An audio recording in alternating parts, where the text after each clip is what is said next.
Hi folks, welcome back. Thank you for watching. Please do hit subscribe if you haven't done so yet. It really does make a big difference when you do that.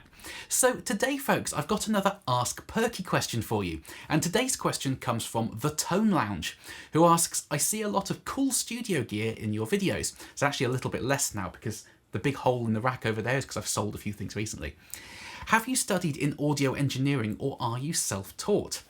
Now, I thought this was a really interesting question because my skills as an engineer and producer have been developed in a very similar way to my skills, if you can call them that, on the guitar.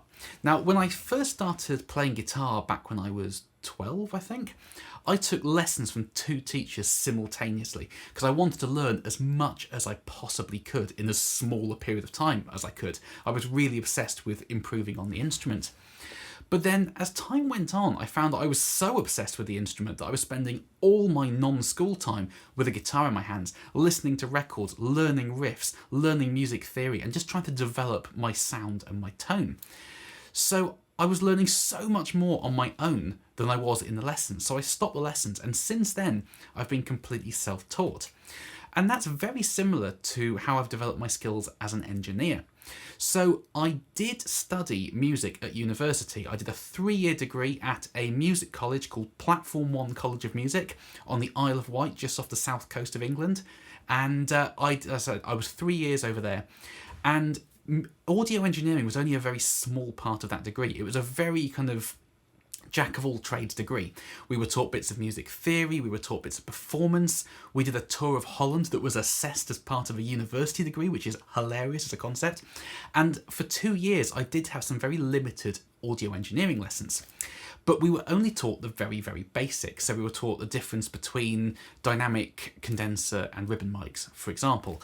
If you stick a mic on a guitar speaker, it's brighter in the middle and darker at the edge. So we were taught those sorts of things. And when it came to using a DAW, I was taught the basics of how to use Pro Tools. I was taught the basics of how to use an EQ plugin, the basics of compression, what a ratio means, attack and release mean. But that was about as far as it went. So it was kind of a sort of entry-level approach to audio engineering in the grand scheme of audio engineering. But what was really cool about the music college I went to is we had 2 fairly sizable professional grade recording studios. Now there wasn't a huge amount there in the way of outboard gear, but we had a lot of different microphones, quite posh microphones like Neumanns and SEs and Sontronics, things like that.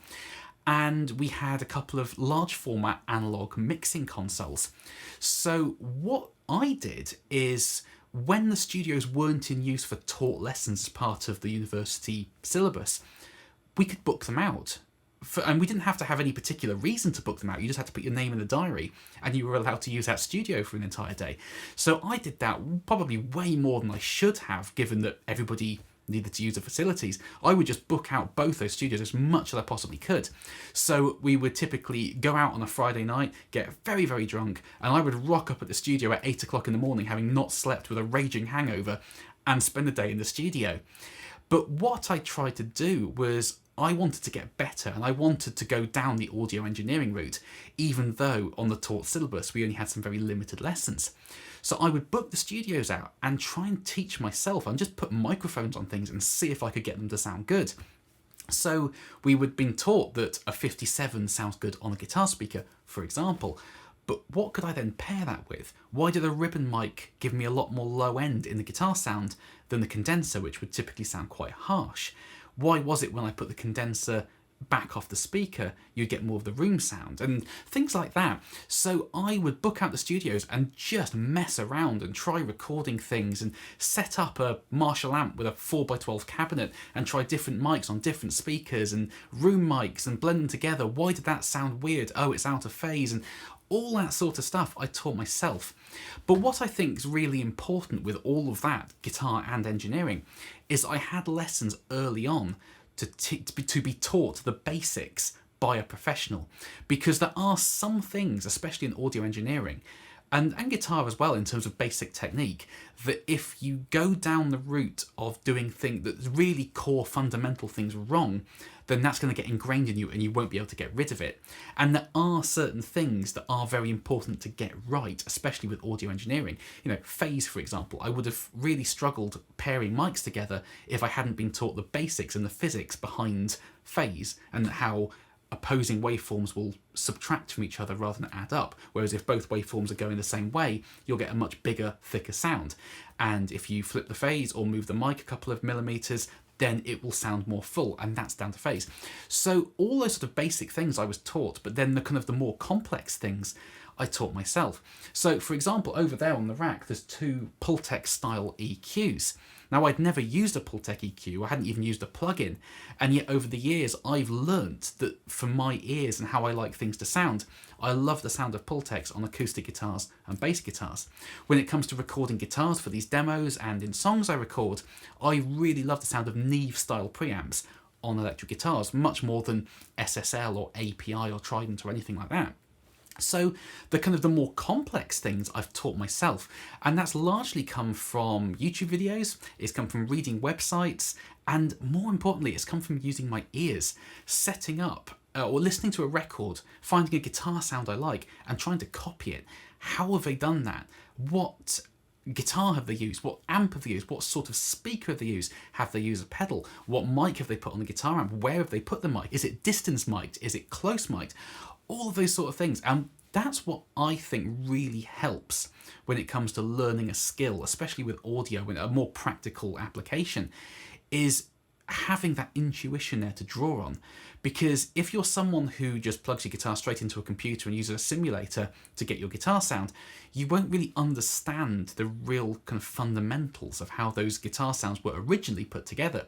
Whereas if you're quite intuitive and you like to think about these things and work out what sort of signal chain you need to get a certain guitar sound, then I find you can get those guitar sounds much more quickly and much more easily and get them sounding good. So if I hear a guitar sound in my head that I want on a song, I can think, right, okay, what guitar shall I use to get that sound? I think I'm going to need a telebridge pickup going through an AC30 style amp. I'm going to mic it with a dynamic mic, and I want a chorus in the front end, but I want a small clone chorus because that shelves off more low end than the CE1 does, and I want a slightly thinner sound. And I know that, and I can just put it together and it generally does the job. Whereas if you're someone who's messing around with plugins and you've recorded it with a humbucker guitar and you really need a single coil and then you're trying to thin it out with a high pass filter and all that sort of stuff, I find that I fix things a lot more when I try and rely on software rather than using gear in the room and my own ears and intuition. But as I said, I was taught the basics before anything else, which really helped me then get the bit between my teeth and want to develop my skills. And that's another important thing actually that I've just kind of, it's just crossed my mind now. If you want to get better as a guitarist and you want to get better as an engineer or producer, you have to want to do that.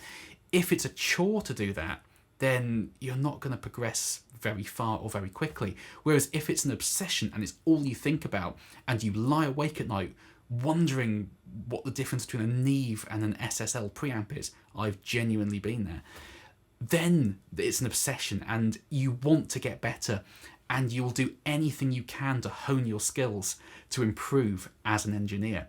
So your heart has to be in it when it comes to audio engineering and playing guitar as well. And it's absolutely fine to be a hobbyist. There's nothing wrong with that at all. But if you really want to improve and you really want to do good things, you need to have that sort of burning fire in your belly to do it. So I hope that answers your question, the Tone Lounge. Yes, I'm largely self-taught when it comes to audio engineering, but I did do a degree of which audio engineering was a small part, and I think it was really important to get the basics covered before I started to get my teeth into the more complex things. It saved me a lot of time and a lot of headaches. So thank you for watching, folks. If you have any more Ask Perky questions, drop them in the comments below, and if I can make one of these videos answering your question, I absolutely will do so. And please do carry on subscribing to this channel. It does make a huge difference when you do that. Thank you, folks, and I will see you next time. Bye bye.